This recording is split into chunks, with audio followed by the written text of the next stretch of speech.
going to talk about half marathon training tips. So I've just got some 8 tips for you to integrate into your half marathon training plan, or something you can even integrate into a marathon training plan. Okay, obviously you'd be doing a lot more miles and a lot more kind of volume for that. But half marathon training plan, here we go. So the first tip, the most important thing I want you to think about, guys, is increasing your mileage. So at the moment you might be comfortable going out for, your everyday run might be something around 5 miles, might be something around 3 miles. You need to think about building this up, guys. So build it up really nice and easily at small increments. So thinking about going up from 5 miles, maybe up to 5.5, up to 6 miles in weekly increments, not taking it too fast, too soon. Just taking your time, guys, and just building up gradually. Give yourself lots of time to build up and increase your volume leading up to race day. So obviously that's increasing each individual run length, but you don't necessarily have to do that. You can think about how many days each week are you running. Are you running 3 days a week? You're running 4 days a week? Or you're running 5 days a week? In each one of those cases, you can always try and squeeze in an extra day of running. Maybe try and squeeze into 2 more extra days of running. Make sure you're still having rest and recovery days, but by obviously running more days in the week, it's going to make a big difference to how your body reacts to the running and how it develops and how it increases its stamina and its endurance over the course of your training cycle. You're just going to build up, guys. The more you run, the more of a runner you become. Increase your consistency, increase your frequency, and you're going to feel adaptations in your body that you haven't felt before.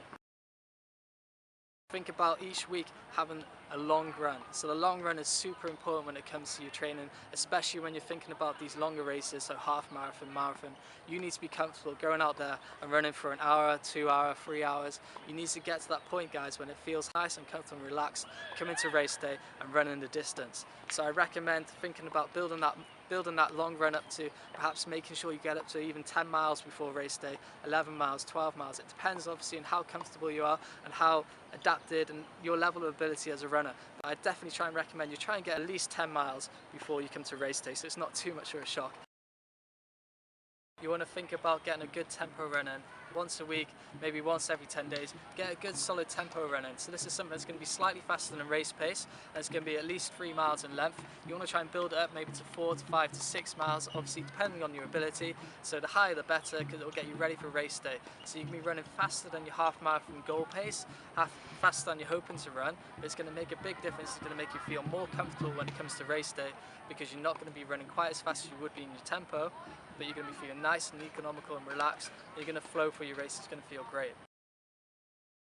So the next thing you want to be thinking about is doing interval sessions. So this can be at a track, this can be on a flat dirt road, or maybe even on a gradual hill. You want to think about doing something like maybe perhaps 5 by 2 minute efforts. Build that up, until you're feeling comfortable and strong at those kind of VO2 max efforts. You're not quite going for VO2 max, you're not a sprinter, you're not a middle distance runner, but you're going for something that's going to make you feel uncomfortable, and you're going to feel a bit of lactic acid towards the end of those sessions, because that's going to keep, again, working on your efficiency and economy. So when it comes to race day and you're getting on the start line, you just feel like you're running slow. So between those efforts, I'd say maybe something like 5 by 800 meters is a good place to start, with a 2 minute break in between each. In that 2 minutes, don't stand still, don't flop over on the floor, don't sit down. The most important thing is just to keep moving, to keep walking, to keep your blood flowing, to wash out any of that lactic acid you felt from your previous rep. And even if you feel good and feel up to it, just a nice and easy jog. We call it a float jog between your reps. It just keeps everything moving, it keeps you feeling nice and springy and ready for your next effort. So I know you want to be building your volume up, you want to be feeling like you're getting as much training in as you possibly can when it comes up to race day. But when it comes to quality, I'm talking about those sessions. So when you're talking about the intervals, the tempo run, these kind of progressive runs as well that you want to be trying to get into your training, you want to keep it quality. You want to make sure that those intervals, you're going hard. You want to make sure that tempo run, you're keeping a nice solid pace. You don't want to just be destroying yourself. So it feels like trainers getting on top of you and you feel like you've got lead legs and you can't get out there and perform your best when it comes to these interval sessions day. Do it the next day, do it the day after that, take an extra rest day. It's really important to make sure you're getting good quality workouts in and not just going out there and destroying yourself even more, because you lead yourself into injury, lead yourself into sickness, especially if it's your first half marathon, because it's going to be a big shock for your body, and your body's got to get used to this new training environment and this new kind of level of endurance and fitness that you're really striving for. Don't be scared to go out there and run easy or run slower than your race pace by a few minutes. That's natural. Just enjoy those long runs and enjoy the time that you have to reflect on the training that you've had from the week, just going out there and remembering why you run.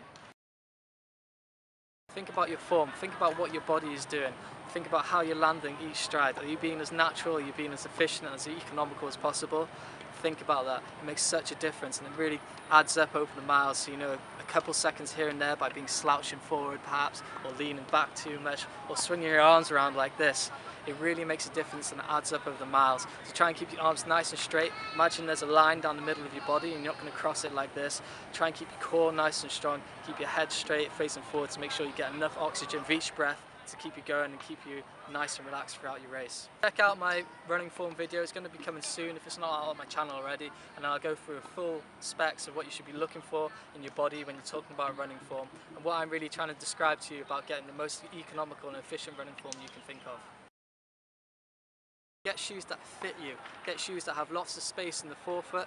Let your feet spread, your toes spread. So something like Alchas are a great shoe, a zero drop shoe that have come out recently. It makes such a difference when you're running these longer events to make sure your toes have lots of space to spread out. Make sure you've got good cushion on there to handle all the impact, handle all the, you know, all the extra strides you're going to be doing on the concrete, on the grass, on the trails, and mix up the terrain, guys. Make sure you're getting a nice mix of everything, so track, trails, grass, gravel. If you're just running on concrete all the time, you can really feel it in your legs, and it's really a shock, especially if you're stepping up to something like the half marathon for the first time and you're building your mileage up to increase volume to what you're used to. So mix up the terrain and then make sure you've got nice and fresh legs when it comes to race day. Okay, so the last tip that I can't emphasize enough is make sure you have a good look at what you're eating and how you sleep. So make sure you're having a diet full of fresh fruits and vegetables, lots of high carbohydrate content, so you're giving yourself all the best recovery fuel it can take. Especially if you're going vegan, guys, it's going to get the best results out of your body. You have less inflammation in your body, really fast recovery, and it feel like you're just not got no delayed onset of muscle soreness, no DOMs, nothing like that. You just be ready to hit each and every day the best you can. Of course, sleep. You need to have your recovery. You need to have your recovery every day, so at least 8 hours of sleep a night. If you can get more, that's excellent. And if you feel like you need a nap in the middle of the day, try and take it. Just half an hour will make a big difference to your overall training recovery and your recovery cycle, especially when it comes up to race day. You'll just be full and ready to go and just super energized.